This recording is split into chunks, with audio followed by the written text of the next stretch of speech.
Magandang araw po sa inyong lahat. Ako po si Dr. Miguel Santos, ang inyong doktor na dalubhasa sa pag-aalaga ng ating mga nakatatanda. Bigyan po ninyo ako ng pansin. Ito ay isang bagay na hindi dapat ipagwalang bahala. Nakakaranas ka ba ng higit sa karaniwang pagkapagod kamakailan?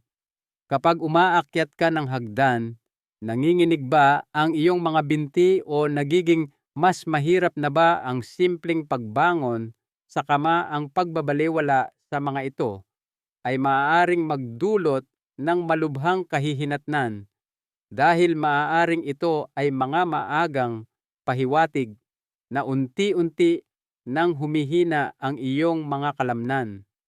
Ayon sa American Geriatric Society, mahigit 30% ng mga Amerikano na higit sa 100 taong gulang ay maaaring may sarcopenia, isang tahimik at mapanganib na kondisyon na unti-unting sumisira sa mas ng kalamnan, nag-aalis ng iyong kalayaan, at sa huli ay maaaring maging dahilan upang ikaw ay manatili na lamang sa higaan. Tunay nga, ang mas nakakabahala pa ay ang katotohanang halos 70% ng mga individual ay hindi alam na ang ilan sa mga prutas na regular nilang kinakain ay maaaring hindi nakakatulong o mas malala ay maaaring magpabilis pa ng pagkasira ng mga kalamnan. Alam nyo ba na sa isang pagbagsak lamang ang pagkakaroon ng mahinang kalamnan ay maaaring magpataas ng iyong panganib na mamatay ng hanggang 5 beses, o na ang Alzheimer's, sakit sa puso at type 2 diabetes ay lahat pinadadali ng pagkawala ng mas ng kalamnan. Isipin na para kang bilanggo sa iyong sariling katawan, hindi makagalaw, makalakad o gawin ang anumang bagay nang walang tulong. Ito mismo ang dahilan kung bakit ibubunyag ko sa video natin ngayon ang mga prutas na kailangan mong kainin kaagad upang matigil ang negatibong kalakarang ito. Dahil kung pipiliin mo ang tamang mga tanong, nasa kalikasan ang mga sagot. Ibahagi ang video na ito ngayon bago pa mahuli ang lahat. Kung nag-aalala ka sa pagprotekta sa iyong mga mahal sa buhay, na higit sa 50 nag-iisip kung aling mga prutas ang maaaring mapanatili ang iyong kalayaan, sabay-sabay nating tuklasin at alamin. 1. Prunes. Maaaring ikagulat mong malaman na isa sa pinakamaliit na prutas sa tindahan ay may malaking benepisyo sa pagpapanatili ng lakas ng kalamnan, lalo na habang ikaw ay nagkakaedad. Oo, tama. Sa katunayan, ang mga prune, yung mga nginunguyang itim na piraso na madalas iniuugnay sa kalusugan ng panunaw, ay puno ng iba't ibang sustansya na nagbibigay ng matibay na suporta sa iyong mga kalamnan at pangkalahatang paggana ng katawan.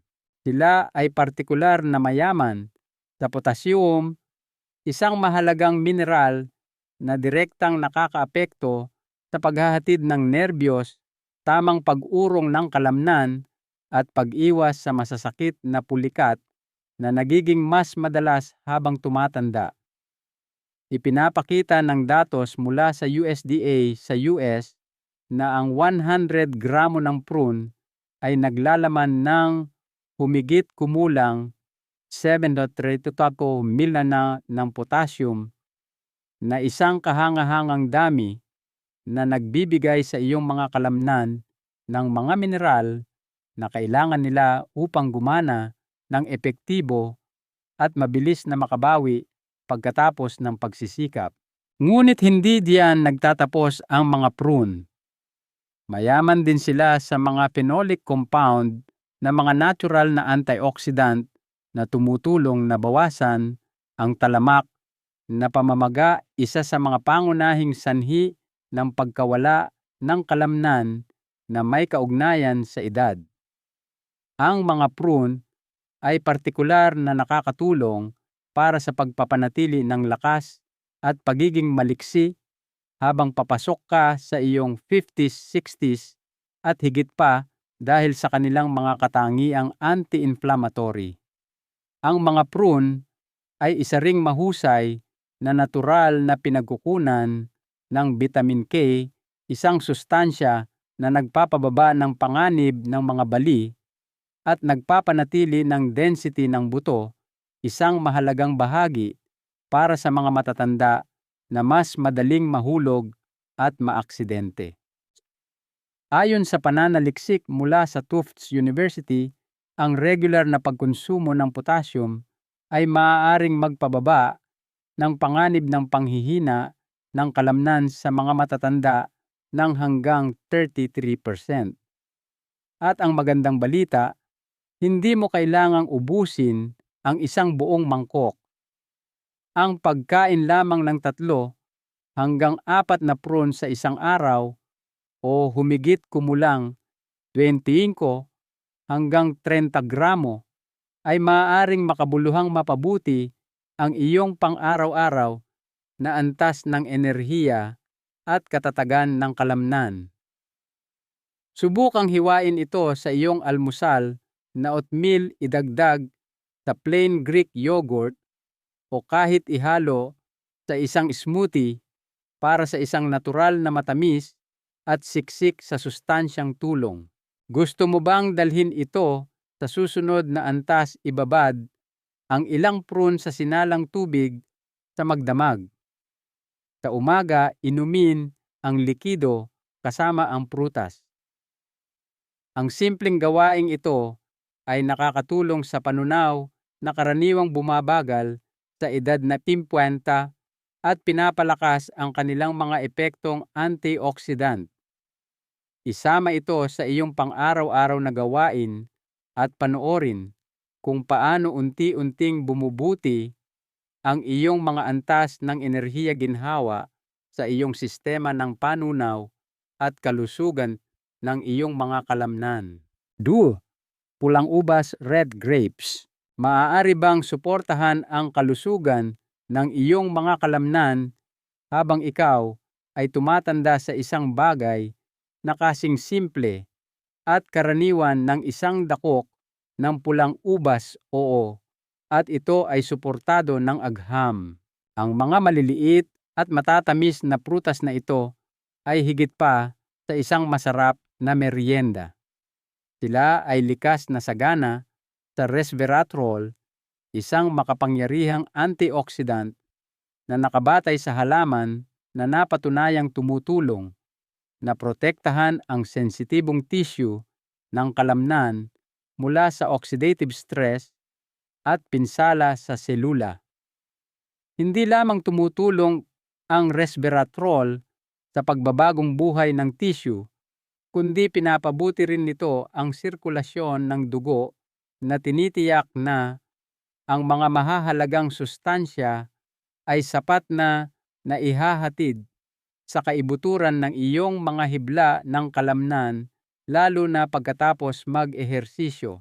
Ang balat ng pulang ubas ay sagana sa mga flavonoid, mga sangkap ng halaman na kilala sa pagpapababa ng talamak na pamamaga, isang nakatagong salik na nag-aambag sa panghihina ng kalamnan lalo na sa mga matatanda. Ang mababang antas ng pamamaga ay maaaring unti-unting sumira sa lakas at pagiging maliksi kung hindi magagamot. Sa kabutihang palad, ang mga organikong sangkap na ito ay nagtutulungan upang gumana bilang mga panloob na tagapagtanggol na nagpapabagal sa mga mekanismo na humahantong sa pagkapagod at pagkawala ng kalamnan. Ayon sa mga pag-aaral mula sa National Institutes of Health o NIH, ang pagkain ng humigit kumulang 200 gramo ng pulang ubas sa isang araw o isang malaking tasa ay maaaring lubos na mapalakas ang mga panlaban na antioxidant ng katawan. Sa katunayan, ipinapahiwatig ng pananaliksik na maaari itong makatulong sa mga taong higit sa napabagalin ang pagkawala ng kalamnan na nauugnay sa edad ng hanggang 20. Bukod pa rito, pinapalakas ng resveratrol ang aktibidad ng mitokondriya ng iyong selula na mga mikroskopikong planta ng kuryente na gumagawa ng enerhiya. Ang pinabuting kalusugan ng mitokondriya ay nagreresulta sa mas mataas na pagganap ng kalamnan, tibay, at pagtitiis na ginagawang hindi gaanong nakakapagod ang mga pang-araw-araw na gawain. Para sa pinakamataas na benepisyo, palaging pumili ng mga pulang ubas na may mas makapal na balat dahil mas mataas ang mga ito sa flavonoids at antioxidants. At huwag itapon ang mga buto. Ang pagnguya sa mga ito ay nagpapataas ng resveratrol na madalas na puro sa mismong buto. Naghahanap ng mabilis at masarap na paraan upang kainin sila. Subukang magdagdag ng hiniwang pulang ubas kesong kambing at walnuts sa isang sariwang salad. Pinapabuti rin ng protina at magagandang taba ang pagsipsip ng mga sustansya. Bilang alternatibo, maaari mong i-freeze ang mga ubas at kainin bilang isang natural na matamis at malamig na pagkain lalo na sa mainit na panahon. Huwag kang aalis. Baka magulat ka sa susunod na nasa listahan, ngunit malaking tulong ito sa sinumang gustong mapanatili ang kanilang lakas at pagiging maliksi habang tumatanda. 3. Siling padron peppers.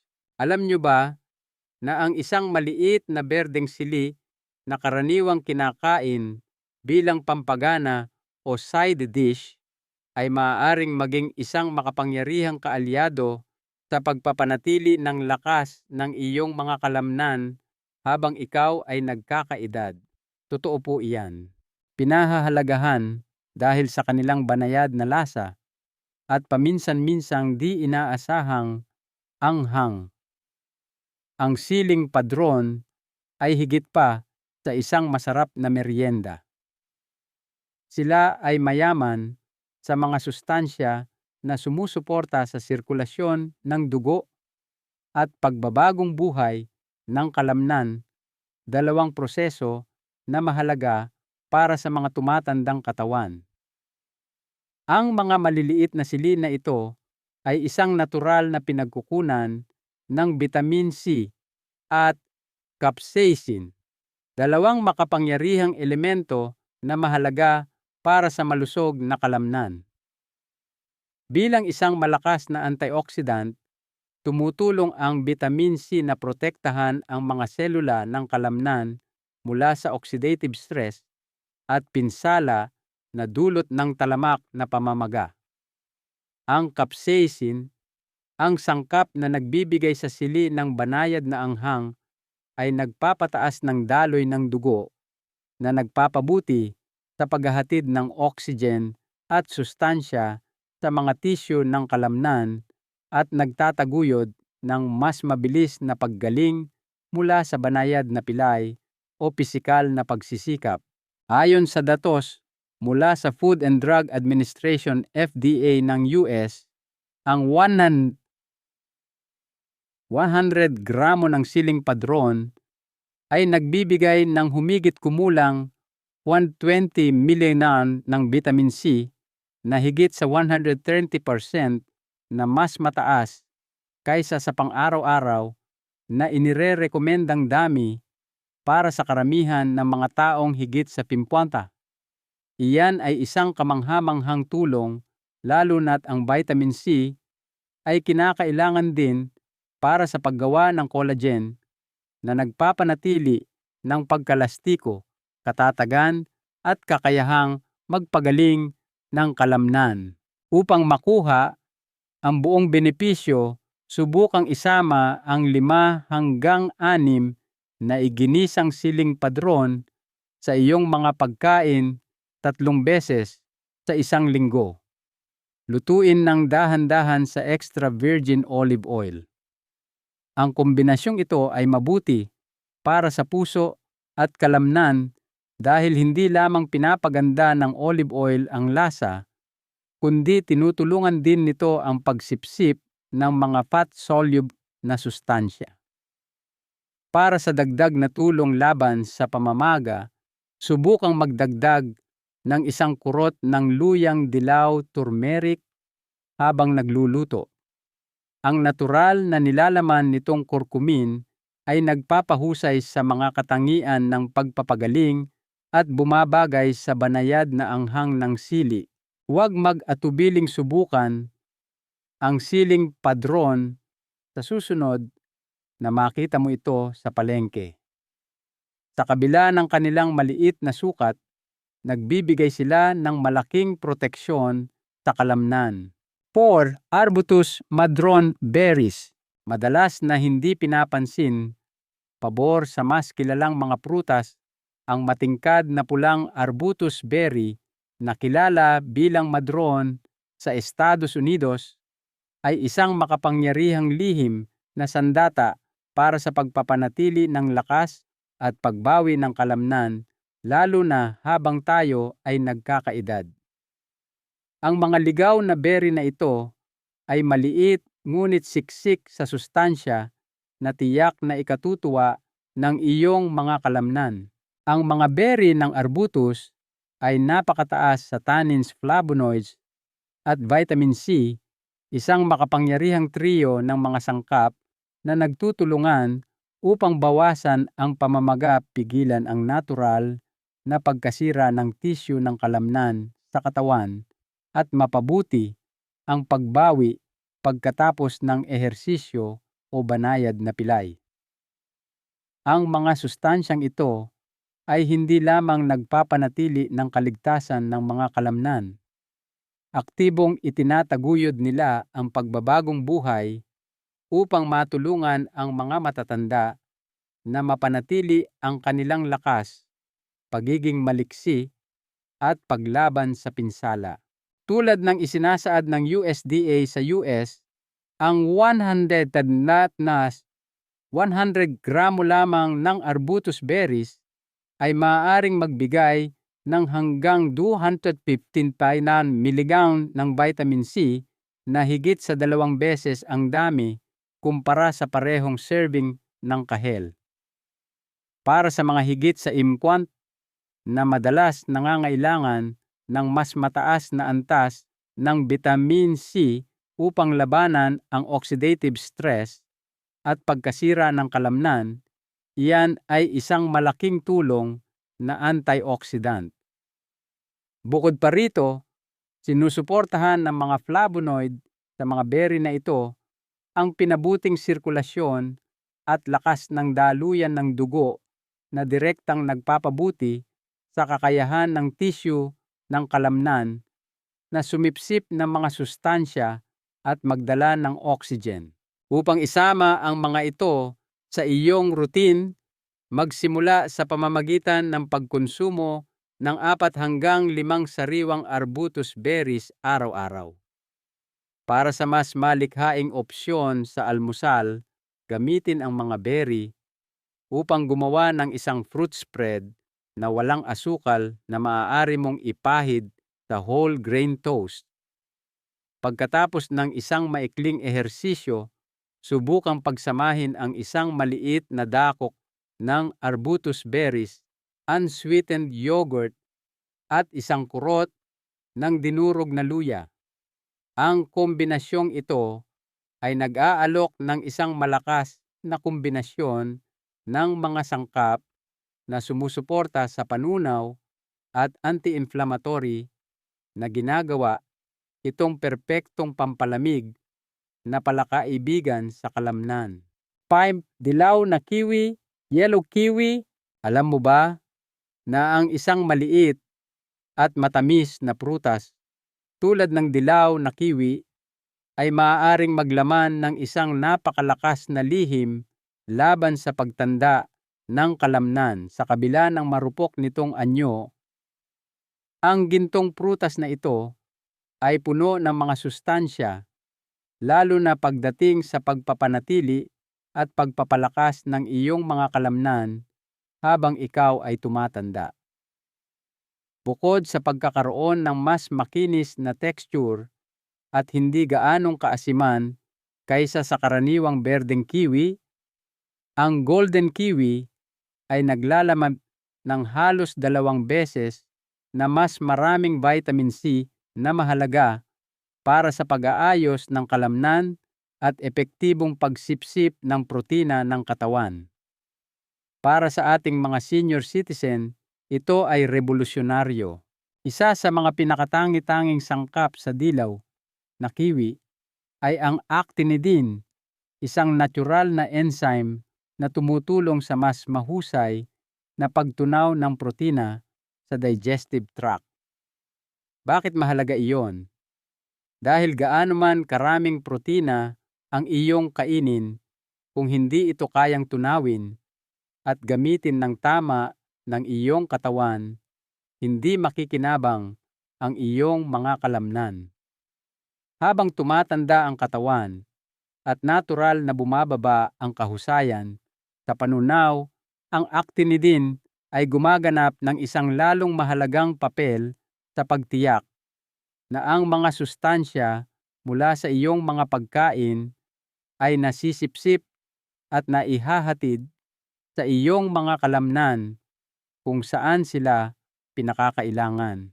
Ang 100 gramo lamang ng dilaw na kiwi ay naglalaman ng humigit kumulang 161 milinanan ng vitamin C na halos 180% ng pang-araw-araw na pangangailangan para sa mga taong higit sa 50 ayon sa USDA National Nutrient Database.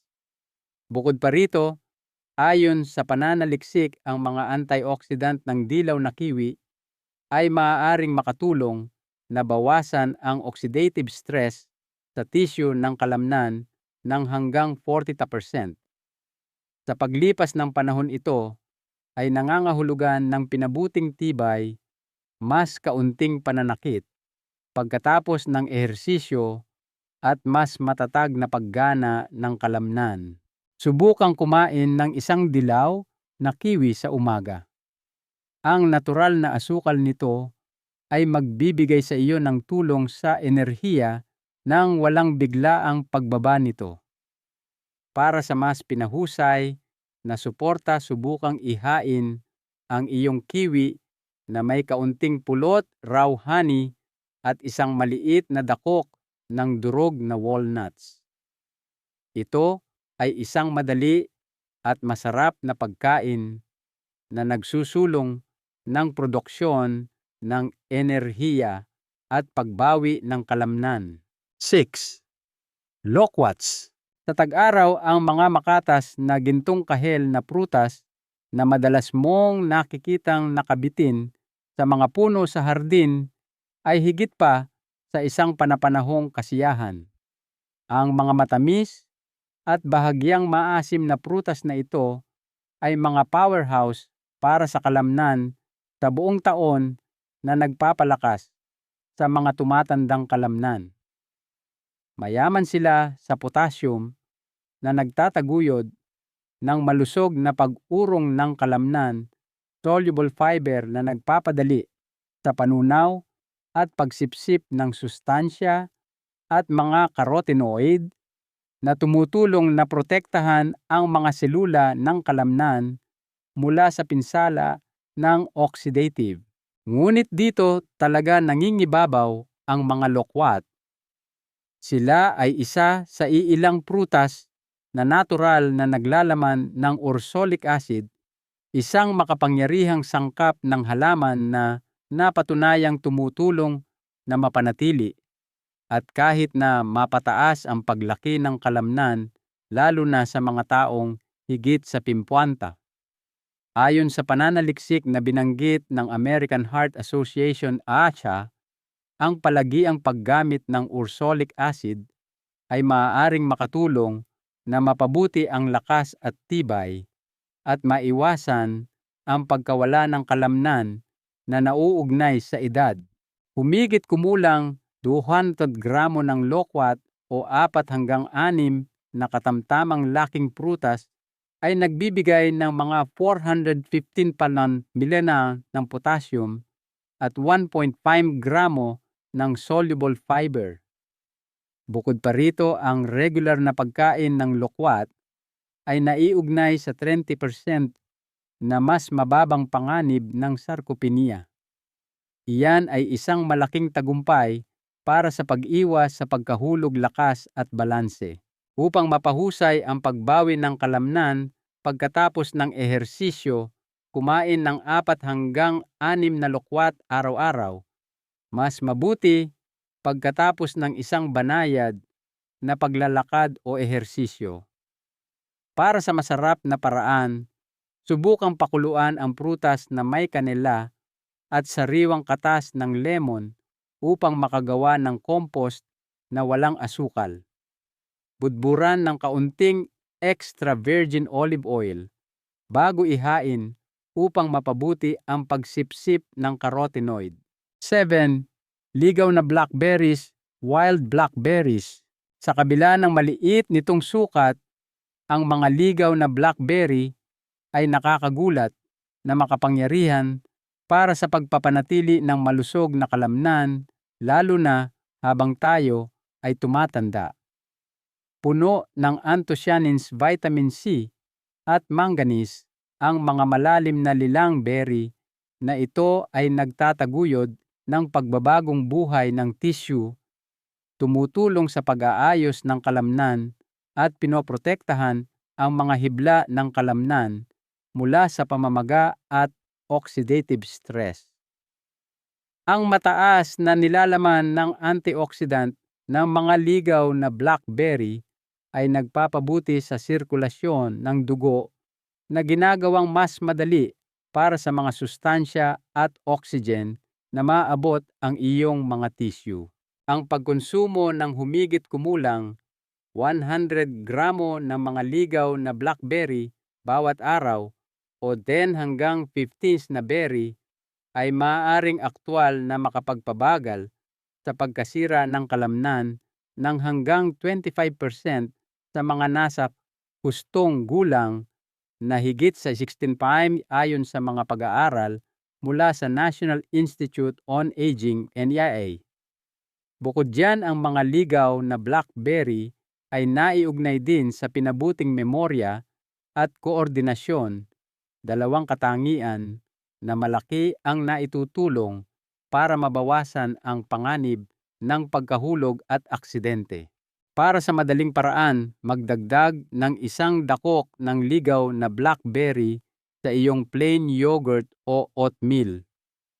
Subukang ihalo ang mga ito sa isang smoothie na may baby spinach at 1 kutsarang langis ng flaxseed para sa mas malaking epekto. Isang mahalagang aral at paanyaya, mga kaibigan, kung ang video na ito ay nagbigay sa inyo kahit isang kapaki-pakinabang na payo, tulungan niyo po ako. Ibahagi ito sa isang mahal sa buhay, i-like at mag-subscribe. Baka kailangan nila ng motibasyon para pangalagaan ang kanilang kalusugan. Kung napansin ninyo na humihina na ang inyong lakas pakiusap, mag-iwan ng comment na 1 sa ibaba. Hindi po kayo nag-iisa. Magkakasama tayo sa landas na ito, tinutulungan ang isa't isa. Huwag nating ituring ang impormasyong ito bilang isang bagay na maririnig lang at lilipas din.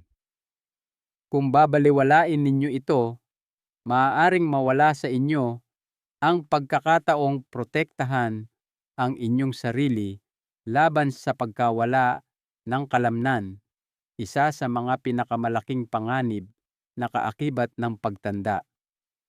Isipin ninyo, ano ang magiging kahulugan ng buhay kung aasa na lang tayo sa iba para sa mga pangunahing gawain o hindi na makalakad ng mag-isa? Ayaw po natin ng ganyang buhay. Kaya huwag na pong maghintay. Ang mga prutas na tinalakay natin ngayon ay higit pa sa merienda. Ang mga ito ay epektibong kasangkapan mula sa kalikasan na makakatulong sa inyong bawiin ang inyong kalayaan, palakasin ang inyong enerhiya at gumalaw ng mas mahusay. Ang kalusugan ng inyong mga kalamnan ang pundasyon ng inyong kagalingan at kasarinlan.